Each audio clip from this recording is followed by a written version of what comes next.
बिस्मिल्लाहिर्रहमानिर्रहीम। अस्सलाम वालेकुम। डियर स्टूडेंट, कैसे हैं? उम्मीद है आप खैरियत से होंगे। डियर स्टूडेंट, इस वीकेंड के अंदर जो हमने टेस्ट डिज़ाइन किया था वो कंट्रोल स्ट्रक्चर के बारे में था। हमारा 11 चैप्टर स्टार्ट हो चुका है, जिसके अंदर हमने कंट्रोल स्ट्रक्चर के बारे में पढ़ेंगे और उसकी डिफरेंट टाइप्स के बारे में डिस्कस करेंगे। इस आर्टिकल के अंदर जो हमने डिज़ाइन किया था तो 5 टॉपिक हमने ऐड किए हैं इसके आर्टिकल के अंदर। फर्स्ट वन हमने कंट्रोल स्ट्रक्चर के बारे में रीड करना है। सेकंड वन हमने जो डिज़ाइन किया था इफ़ एल्स। थर्ड वन हमने किया था इफ़ एल्स इफ़ या if statement with two alternative. Fourth one हमारे पास था इफ़ एल्स इफ़ यानी if statement with multi alternative. और लास्ट में जो हमने डिज़ाइन किया था वो नेस्टेड इफ़ स्टेटमेंट है। जब आप नेस्टेड स्टेटमेंट की बात करते हैं, इफ़ के अंदर एक और इफ़ लगा दें तो नेस्टेड इफ़ बन जाती है। हमारा ये आर्टिकल यहाँ तक हमने जो वीकेंड के अंदर हमने डिज़ाइन किया है, जो हम इस वीकेंड के अंदर ये 5 टॉपिक हम पढ़ेंगे और इसी से रिलेटेड जितने भी प्रोग्राम्स होंगे, जितनी भी एग्जाम्पल होंगे, हम उसको डिस्कस करेंगे। पहला फर्स्ट वन हम जाते हैं कि इसके अंदर पहला जो आर्टिकल हमने रीड किया था वो कंट्रोल स्ट्रक्चर के बारे में। कंट्रोल स्ट्रक्चर का काम क्या होता है? जो प्रोग्राम की एग्जीक्यूशन के फ़्लो को कंट्रोल करना होता है। जब आप कंट्रोल स्ट्रक्चर की बात करते हैं, ये प्रोग्राम की एग्जीक्यूशन के फ़्लो को कंट्रोल करता है। और जो एग्जीक्यूशन का फ़्लो क्या होता है, जब आप प्रोग्राम बनाते हैं तो उसके अंदर लॉजिकल पॉइंट हम बनाते हैं, जिसमें एक एंट्री पॉइंट होता है, एक एग्जिट पॉइंट होता है। लॉजिकल यूनिट्स होता है जिसमें एक एंट्री पॉइंट होता है, एक एग्जिट पॉइंट होता है। जस्ट लाइक इसी तरीके से यहाँ पे भी हम इसकी बात करते हैं। इसकी 3 डिफरेंट काइंड्स होती हैं कंट्रोल स्ट्रक्चर की, जिसमें फर्स्ट वन सीक्वेंस आती है, सेकंड वन हमारे पास होता है सिलेक्शन होता है, थर्ड वन रेपिटेशन के बारे में। ये 3 तरह की कंट्रोल स्ट्रक्चर होती है। जब हम प्रोग्राम बना रहे होते हैं, उसकी जो एग्जीक्यूशन के फ़्लो को कंट्रोल करने के लिए हमारे पास जो स्ट्रक्चर होती है 3 तरह की है। जो प्रीवियस हमने जितने भी प्रोग्राम बनाए हैं पिछले वीकेंड के अंदर, वो सारे के सारे सीक्वेंस के थे। उसके अंदर जब हम प्रोग्राम बना रहे थे तो हमने उसका जो फ़्लो रखा था, जैसे प्रोग्राम के अंदर उसकी स्टेटमेंट की अपीयरेंस होती, उसी तरीके से प्रोग्राम स्टेटमेंट को चलाया जाता था। अब हमारे पास यही बात हो रही है यहाँ पे। जब आप सीक्वेंस की बात करते हैं, इसमें जितनी भी स्टेटमेंट होती है एक सीक्वेंस के तहत उसको एग्जीक्यूट किया जाता है, उसको एक सीक्वेंस के साथ उसको एग्जीक्यूट किया जाता है। तो हमारे पास जो सीक्वेंस के अंदर क्या रीड करेंगे हम लोग, उसके सीक्वेंस इंस्ट्रक्शन के अंदर जैसे आप अपीयरेंस होती है उसी तरीके से प्रोग्राम को चलाया जाता है। एग्जांपल दे रहा हूँ यहाँ पे बेटा, जो आपके पास एक फ़्लो चार्ट ड्रा किया गया जिसमें स्टेटमेंट 1 है, स्टेटमेंट 2 है, स्टेटमेंट 3 है। जैसे हम यहाँ पर ये एंट्री पॉइंट होगा और यहाँ पर क्या होगा, उसका एग्जिट पॉइंट होगा। ये एंट्री पॉइंट होगा और एक एग्जिट पॉइंट होगा। इसी फ्लो के साथ प्रोग्राम स्टेटमेंट को चलाया जाएगा। इससे मुराद ये लिया जाता है डियर स्टूडेंट, कोई भी स्टेटमेंट को आप एक से ज़्यादा दफ़ा एग्जीक्यूट नहीं कर सकते और ना ही किसी स्टेटमेंट को एक से ज़्यादा दफ़ा एग्जीक्यूट कर सकते हैं, ना ही किसी स्टेटमेंट को आप स्किप कर सकते हैं, यानी इग्नोर नहीं कर सकते। इसका मतलब क्या हुआ, जितनी भी प्रोग्राम स्टेटमेंट होगी एक तरतीब में चलाई जाएंगी और कोई भी इसका सीक्वेंस को आप इग्नोर नहीं कर सकते। अब इसकी सिलेक्शन के अंदर जब हम बात करते हैं, दूसरी इसकी टाइप होती है सिलेक्शन स्ट्रक्चर की। सिलेक्शन स्ट्रक्चर का जो काम होता है, जब आप प्रोग्राम को बनाते हैं तो ये डिपेंड करता है कंडीशन के ऊपर। अगर कंडीशन ट्रू होगी तो स्टेटमेंट को चलाता है, अगर कंडीशन फॉल्स होगी उसको इग्नोर करवा देता है। इसे डिसीजन मेकिंग स्ट्रक्चर भी कहा जाता है, इसे कंडीशनल स्ट्रक्चर भी कहा जाता है। यानी अगर आप सिलेक्शन स्ट्रक्चर की बात करते हैं तो हमारे यहाँ ये होता है कि जब हम प्रोग्राम को एग्जीक्यूट करते हैं तो जो हमने पार्टिकुलर कंडीशन दी होगी, जो क्राइटेरिया दिया होता है डियर स्टूडेंट, उसके मुताबिक प्रोग्राम को चला रहा होता है। अगर कंडीशन ट्रू होगी तो स्टेटमेंट ब्लॉक को चलाएगा, अगर कंडीशन फॉल्स होगी तो दूसरे ब्लॉक को चलाएगा या इग्नोर करवा देगा उसको। इसकी आगे डिफरेंट काइंड्स हैं। डिफरेंट काइंड्स में हमारे पास जो होता है इफ़ स्टेटमेंट होती है फर्स्ट वन, सेकंड वन जो होता है इफ़ एल्स होती है, third one if else if होती है, और फोर्थ वन हमारे पास जो आता है इसके अंदर स्विच आता है। जो स्विच स्टेटमेंट है, इसके अलावा हमारे पास कंडीशनल ऑपरेटर भी आ जाते हैं। इफ़ एल्स इफ़ के साथ हमारे पास नेस्टेड इफ भी आ जाती है। ये पूरा होल जो उसका जो स्ट्रक्चर्स होती है, जो इफ़ सिलेक्शन की होती है, इसमें हमारे जो कंपोनेंट्स होते हैं उसमें इफ़ एल्स इफ़ और उसके बाद स्विच स्टेटमेंट होती है। जब हम बात करते हैं इफ़ स्टेटमेंट के साथ, जो हमने आर्टिकल में पहले सेकंड आर्टिकल जो हमने पढ़ा था उसके अंदर इफ़ की बात भी की थी हमने। इफ़ जो उस वक्त यूज़ होती है जब 1 ऑल्टरनेटिव होता है। इफ़ एल्स कब यूज़ करते हैं हम लोग, जब 2 ऑल्टरनेटिव होता है। इफ़ एल्स कब यूज़ करते हैं, जब आपके पास मल्टी ऑल्टरनेटिव होते हैं, उस वक्त यूज़ करते हैं। फिर हमने सीक्वेंस के अंदर जब हम पढ़ रहे थे तो हमने रेपिटेशन के बारे में भी पढ़ा था।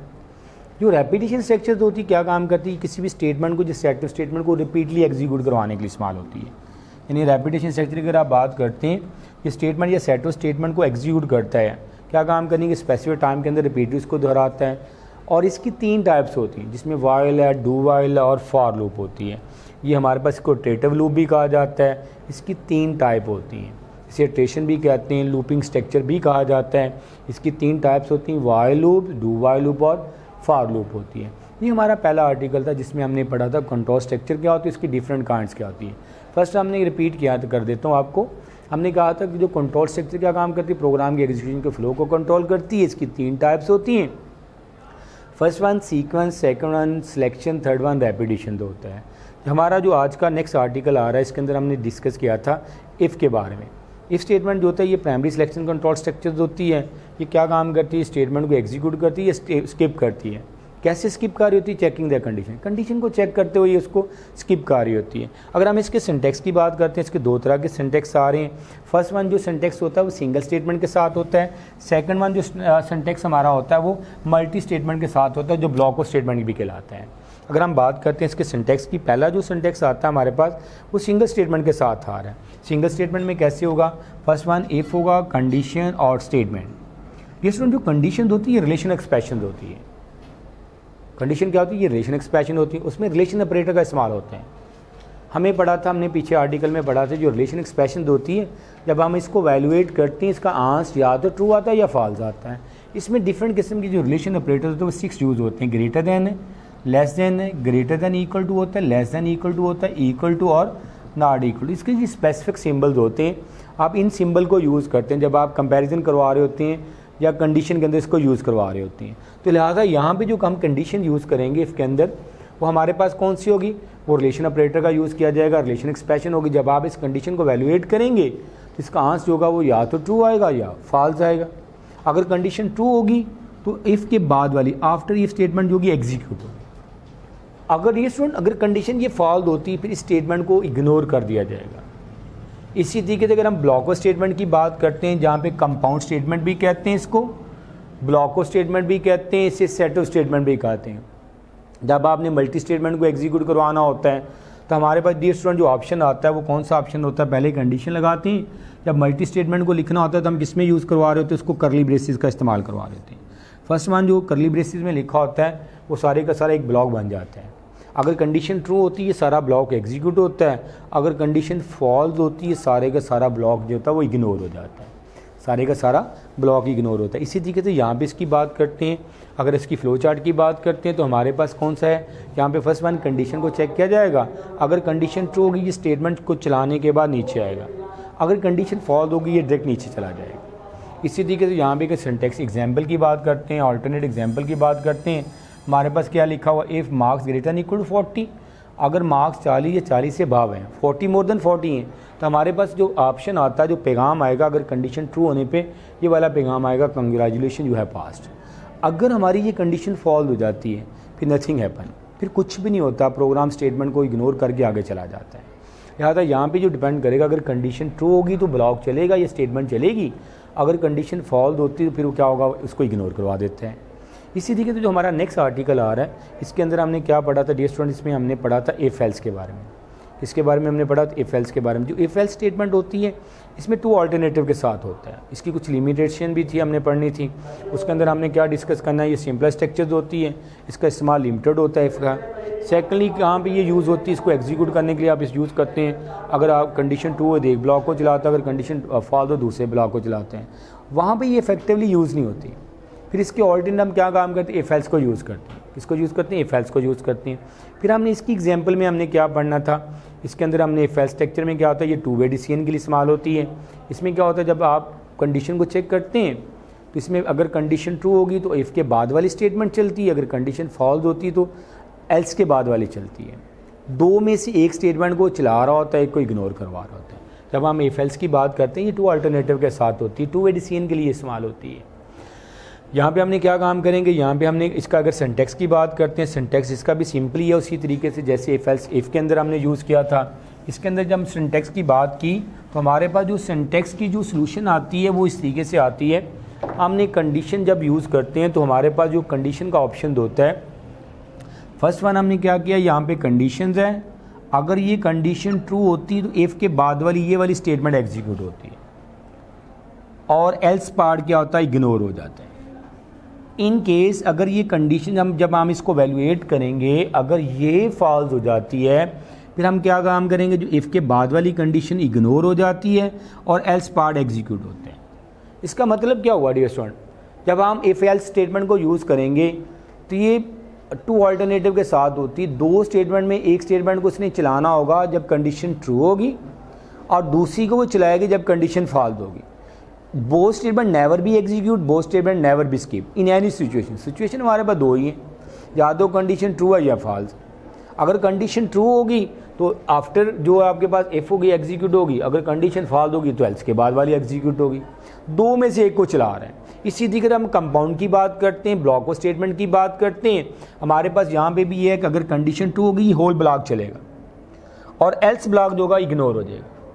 अगर कंडीशन ये फॉल्स हो जाती है तो आफ्टर इफ स्टेटमेंट जो होती है वो इग्नोर हो जाता है ब्लॉक, एल्स ब्लॉक जो होता है एग्जीक्यूट होता है। यानी एक ब्लॉक चलेगा, एक ब्लॉक क्या होगा, इग्नोर होगा।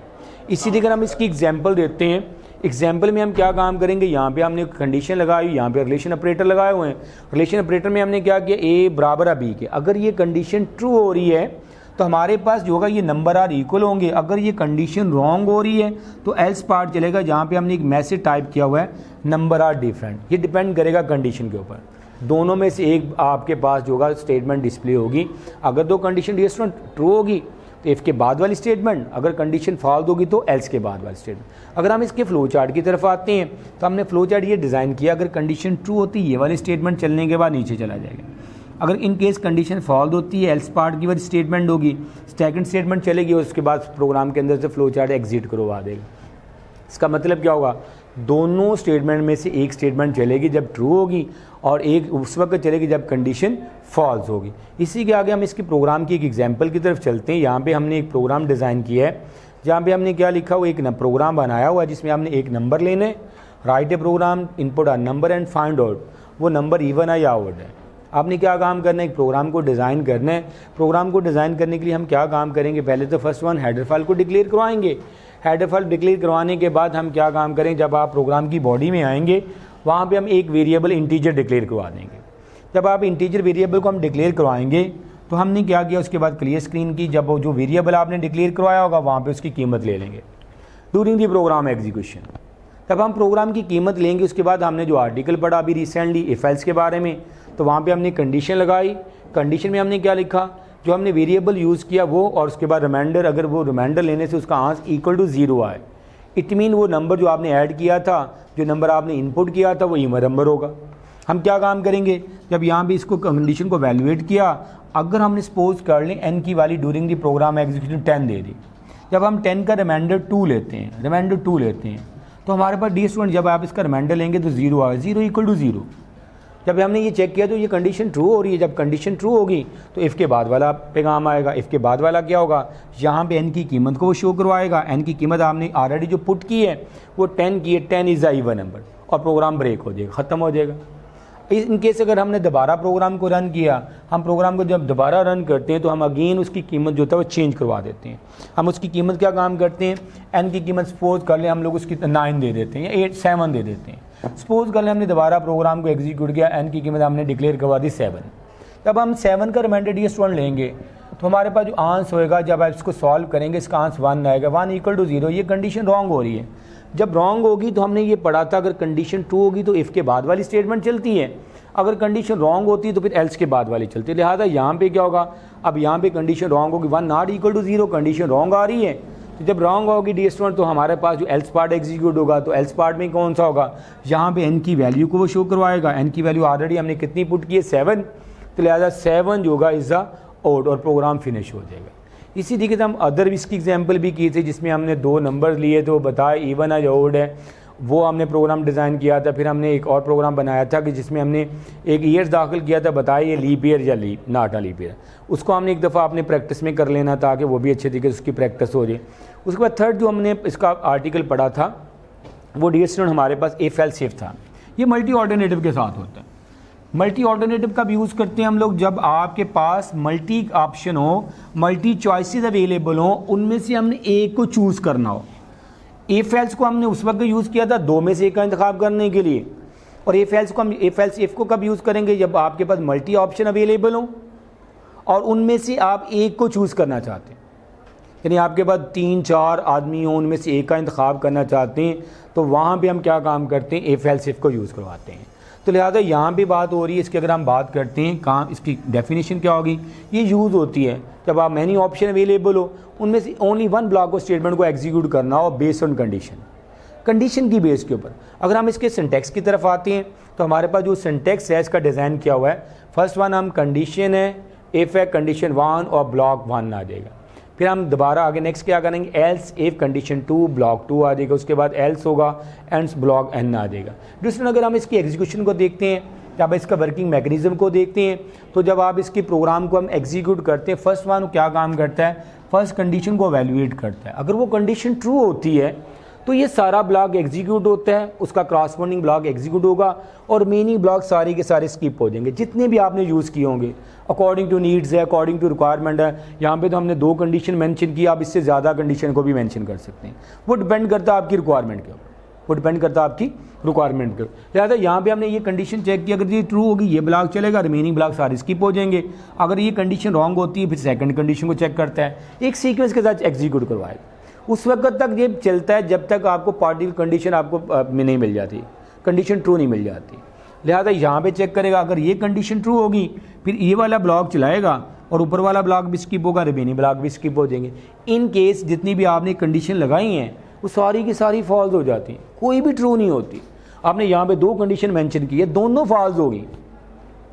अब यहाँ पे क्या होगा, जिसमें जब जितनी भी आपने प्रोग्राम के अंदर स्टेटमेंट के अंदर कंडीशन लगाई होंगी, अगर वो सारी की सारी फॉल्स हो जाती हैं, देन क्या होता है, जो लास्ट एल्स पार्ट होता है ये एग्जीक्यूट होता है।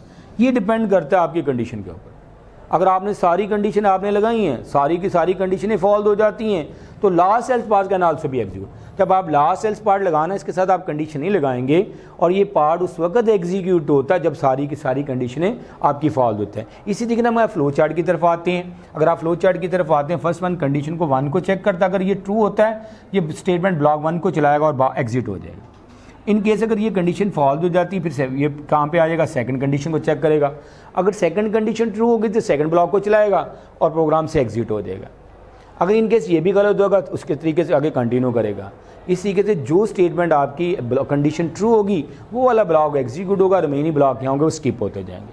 अगर हम इस प्रोग्राम की तरफ आते हैं, अगर हम इसकी कंडीशन मैकेनिज्म की तरफ आते हैं, तो लिहाजा यहाँ पे उसके बारे में हमने क्या काम करेंगे, इसका भी हम प्रोग्राम एक बनाते हैं जिसमें हमने एक प्रोग्राम डिज़ाइन किया है, जिसमें हमने एक नंबर लिया है, वो बताए ये नेगेटिव नंबर है, पॉजिटिव नंबर है या वो 0। डियर स्टूडेंट, अगर आप इस प्रोग्राम की बात करते हैं, काफ़ी फेमस प्रोग्राम है, 2-3 बार एनुअल में भी आ चुका है, लॉन्ग क्वेश्चन के तौर पर भी। जब हम प्रैक्टिकल के पोर्शन की तरफ जाते हैं तो उसमें भी ये प्रोग्राम बार बार रिपीट होता है। लिहाजा हम इस प्रोग्राम को थोड़ा सा प्रैक्टिस कर लेते हैं, इसकी किस तरीके से हम इसको डिज़ाइन किया हुआ है। फर्स्ट वन हमने क्या किया, इसमें हमने प्रोग्राम के अंदर एक नंबर दाखिल करना है। जो आप नंबर यूज़र दाखिल करेगा वो बताए ये पॉजिटिव नंबर है, ये नेगेटिव नंबर है या 0। आपको ऑलरेडी पता होना चाहिए ऐसे नंबर जो ग्रेटर दैन 0 होते हैं वो पॉजिटिव होते हैं, जो लेस दैन 0 होते हैं वो नेगेटिव होते हैं। अगर वो ना तो नंबर पॉजिटिव है नेगेटिव, इसका मतलब क्या होगा, वो नंबर 0 है। हमने यहाँ पे क्या किया, डिज़ाइन किया जिस तरीके से हमने अभी रिसेंटली प्रोग्राम डिज़ाइन किया था उसी तरीके से ये भी प्रोग्राम डिज़ाइन है। फर्स्ट वन हम क्या काम करेंगे, एन की एक वैन वेरिएबल लेंगे। सेकंड वन क्या काम करें, एन की उसकी कीमत ले लेंगे during the program execution. Unknown value देंगे, एन की कोई भी वैल्यू आप पुट कर सकते हैं।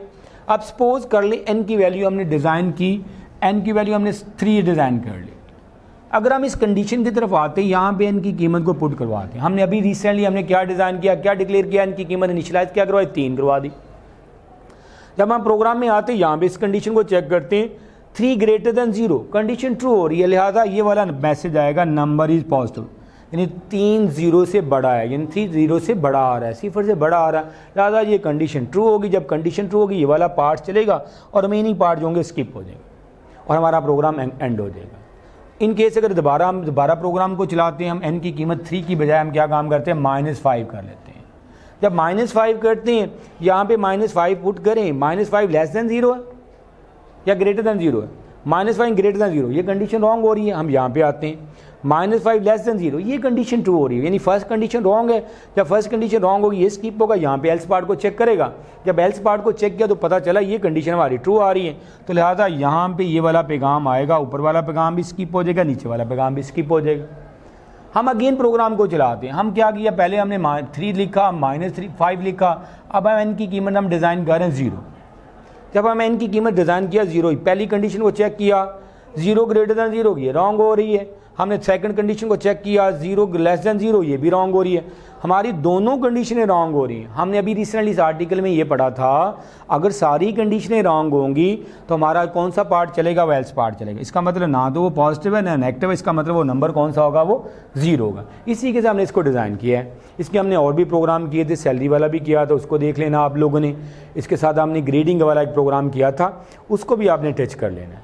इसके बाद हमने पढ़ा था लास्ट पे नेस्टेड इफ स्टेटमेंट। बेटा नेस्टेड इफ स्टेटमेंट में क्या काम करते हैं, इफ़ के अंदर एक और इफ़ लगा दें, इफ़ के अंदर एक और इफ़ लगा दें तो नेस्टेड बन जाते हैं। जिस लाइक ऐसी है जैसे आप ब्रैकेट्स के अंदर एक और ब्रैकेट लगा देते हैं, ब्रैकेट के अंदर एक और ब्रैकेट लगा देते हैं तो नेस्टेड ब्रैकेट बन जाती है। हमारे पास ये ब्रैकेट आउटर होगी, ये वाली अंदर वाली ब्रैकेट इनर्स होगी। तो लिहाजा यहाँ पे जो बात कर रहे हैं, अगर हम इफ़ के अंदर एक और ब्लॉक बना देते हैं, इफ़ कंडीशन के अंदर हम एक और कंडीशन इफ़ लगा दिया तो हमारे पास क्या बन जाएगी, नेस्टेड कंडीशन बन जाएगी। यानी if with in if is called nested if. अगर हम इफ़ के अंदर एक और लगा दें एफ स्टेटमेंट तो वो हमारे पास क्या बन जाती है, नेस्टेड इफ़ बन जाती है।